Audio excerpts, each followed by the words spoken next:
errado, mas agora já está corrigido, tá? Então me perdoe a falha.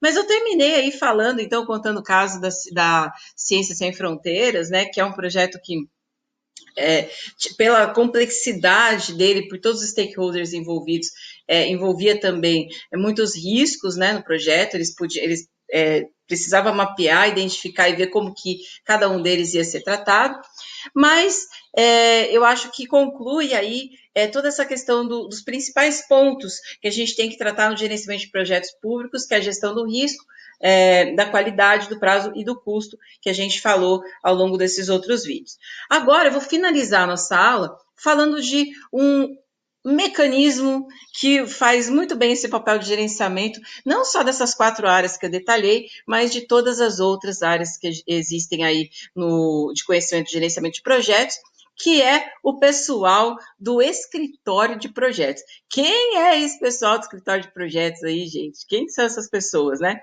O escritório de projetos, ou PMO, né, Project Management Office, ele é um grupo de pessoas que ele existe ali dentro de algumas organizações e que serve para fazer algumas coisas acontecerem de forma mais fácil, né? Então, que coisas são essas? O escritório de projetos, esse pessoal do escritório de projetos é o responsável por disseminar as boas práticas de projeto na instituição.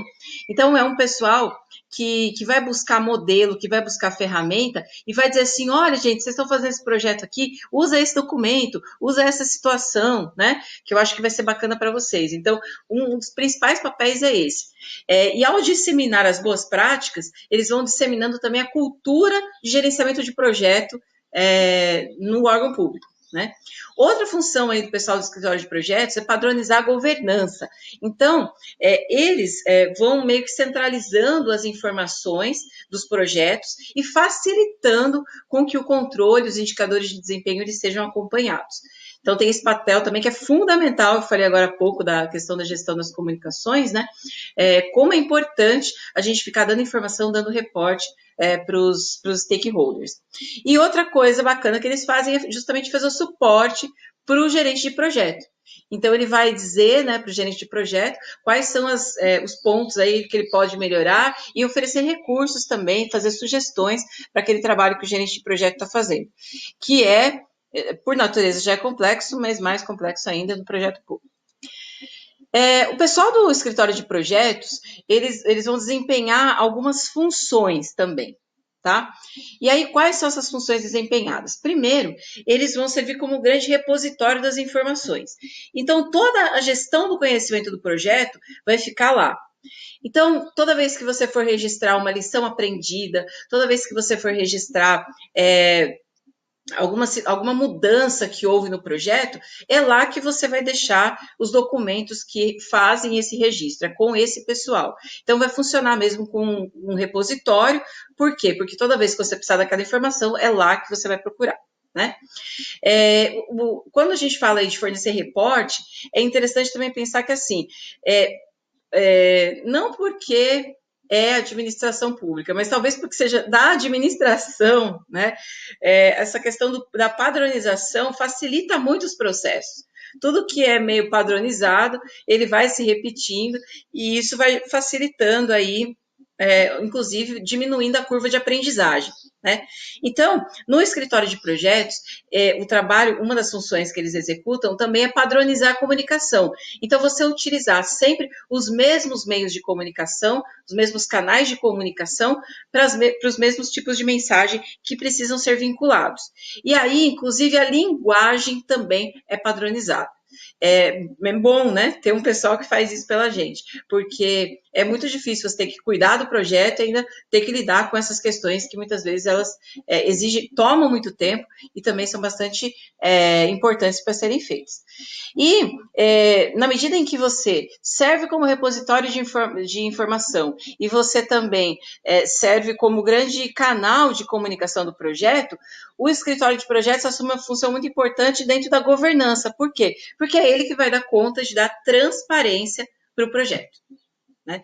Então, isso eu acho que são 3 funções de fundamental importância quando a gente trata no geral, de qualquer tipo de gerenciamento de projeto. Mas veja só, não é um instituto, né? O escritório de projetos não é um instituto em que a gente vê em todas as organizações que fazem projetos, não, tá? É muito mais comum a gente ver o gerente de projetos e os times de projeto atuando sozinhos, do que ver organizações em que tem os times de projeto, o gerente de projeto e o escritório de projeto junto. Realmente, aí a gente está falando de um outro nível, pelo menos assim, de concepção de projeto, assim, um pouco mais elevado, né? E que eu acho que é super salutar aí por conta até das funções que a gente colocou, né? Então, quais são os desafios aí para o escritório de projetos? Primeiro, lidar com essa questão do ano fiscal, porque eles é que vão ter que ficar regulando todo esse processo na cabeça do gerente de projeto. Quando não tem um escritório de projeto, é o gerente que tem que fazer isso sozinho, né? Então, apesar de você ter uma equipe, por exemplo, de orçamento, de finanças, de projeto, você tem que estar o tempo todo ali acompanhando, você não pode deixar sozinho, né? Então, quando tem o escritório de projetos, é ele que vai fazer essa função do acompanhamento aí do orçamento, principalmente dentro do ano fiscal.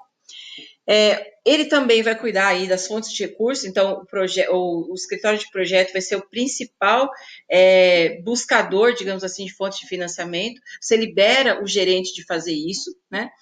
O escritório de projeto vai ter uma questão muito importante para ser pensada, que tem a ver com o risco político, né, dos projetos. Por quê? Porque ele vai acontecer preponderantemente nos ciclos eleitorais, durante o desempenho dos ciclos eleitorais. Tem a questão da licitação. Isso aqui é um negócio complicadíssimo, não é só para projeto, não. Né? Acho que para a administração pública de forma geral. Por quê? Porque você faz, né, a aquisição dos produtos baseado na Lei 8666, só que você não tem ali um processo de qualificação, de avaliação e qualificação de fornecedores, como a gente tem na iniciativa privada. Então, o que vai acontecer? Muitas vezes, o fornecedor ele participa da licitação, ele ganha e ele simplesmente desiste e não entrega o negócio quando ele precisa entregar, o produto quando ele precisa entregar.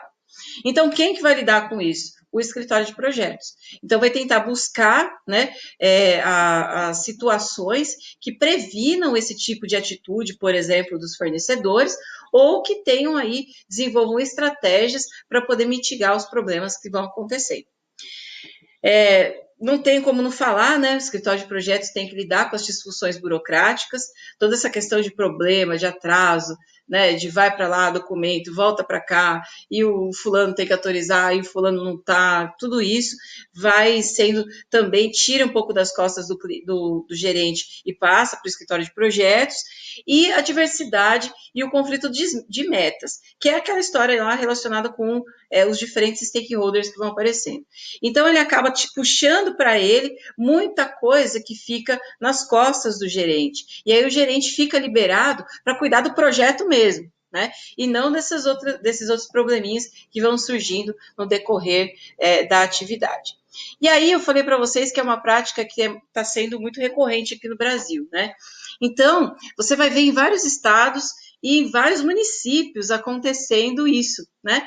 Então, você vai ver no Espírito Santo, você vai ver em Minas Gerais, você vai ver em São Paulo, você vai ver em Goiás, aqui na região centro-oeste, você vai ver que os governos eles estão constituindo escritórios de projeto para fazer justamente esse papel, né, digamos assim, desse meio de campo, esse suporte, e que suporte para o gerente de projetos. Então, no caso aqui do governo de Mato Grosso do Sul, existe um escritório de projetos que está estabelecido, né, e que esse escritório de projetos, que é o EGP, ele faz muito disso que a gente está falando.